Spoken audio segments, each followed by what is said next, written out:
right. I figured read one more.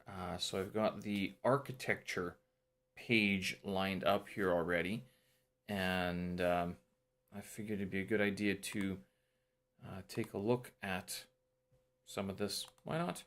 Be a good idea. And read through architecture. So if you don't know anything about architecture, no problem. It's basically about the design of buildings and stuff like that. But that's what we will take a look at today. It's not very long. We got the introduction here, the history, and that's about it.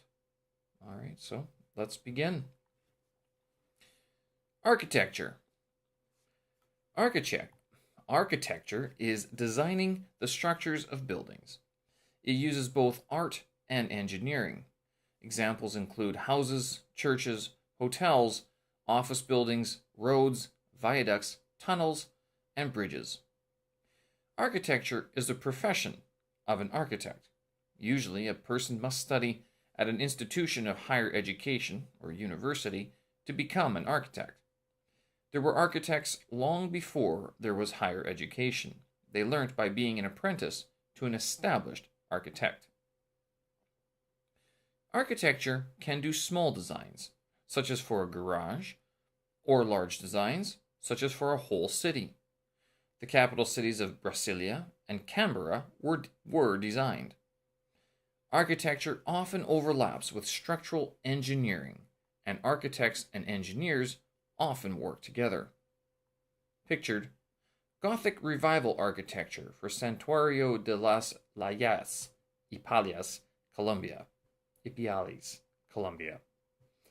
And the Parthenon in Greece, one of the 7 wonders of the ancient world. History. In the past, people built huts and wood houses to protect themselves from the weather. For safety, they were often close together. Great civilizations like the ancient Egyptians built large temples and structures like the Great Pyramids of Giza. The ancient Greeks and Romans made what we now call classical architecture. The Romans, working over 2,000 years ago, copied the arch from the Etruscans, who copied it from the Mesopotamians. Classical architecture was formal, and it always obeyed laws. It used symmetry, which really means balance, and it used proportion between shapes. The golden mean was a rule which said, to put it simply, if you are making a room or any other thing, it will work best if you always make the long side 1.6 times as long as the short side. There are many laws in classical architecture, like how high the middle of an arched bridge needs to be, which depends on how wide the bridge needs to be. These laws were learned from thousands of years of experience, and they are often used today. However, today more notice is taken of specific facts, such as what wind speeds occur once or twice in a century. Several bridges have blown down because that was not properly taken into consideration. In some parts of the world, like India, the architecture is famous for carving the stone on temples and palaces. Different architectural styles occur in China, Japan, Southeast Asia, Africa, Mexico, and Central and South America. Architects in Western Europe in the Middle Ages made Romanesque architecture, then Gothic architecture. Gothic buildings have tall, pointed windows and arches. The Renaissance brought a return to classical ideas. In the late 18th century, with the Industrial Revolution, people began to invent machines to make things quickly and cheaply. Many factories and mills were built during or after this revolution.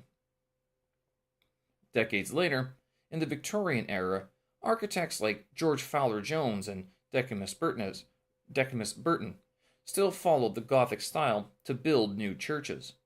Up to this point, buildings were limited in size and style by the strength of the wood and masonry used to construct them. Gothic cathedrals were among the largest buildings because the Gothic arch, when combined with buttresses, allowed stone buildings to be built taller. For example, the cathedral in Ulm, Germany, is over 500 feet tall. However, building with stone has its limits, and building too tall could result in collapse. This happened to the Beauvais Cathedral, which was never completed. Towards the end of the 19th century, with a second industrial revolution, steel became much cheaper. Architects began to use inventions like metal girders and reinforced concrete to build. An example is the Eiffel Tower in Paris. Buildings can now be built taller than ever before. We call them skyscrapers. This new technology has made us free from traditional limitations, and because of the new possibilities presented by these materials, many traditional methods of construction and ideas about style were re-evaluated, replaced, or abandoned. Cheap, strong glass soon brought transparent exterior walls, especially for office buildings. Modernism is the name for architectural style.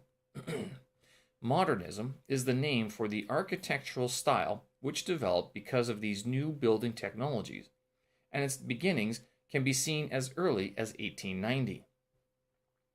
Modernism can also refer to a specific group of architects and buildings from the early to late 20th century, and so may not be the proper term to use for many buildings built since then, which are sometimes called postmodern.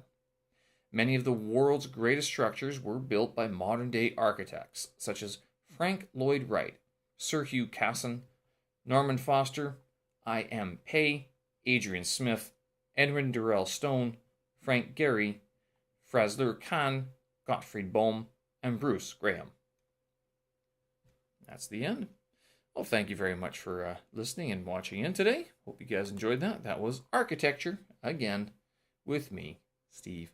Have a good one. Thanks for watching, and if you have any comments or questions, leave them in the comments below, and I will get back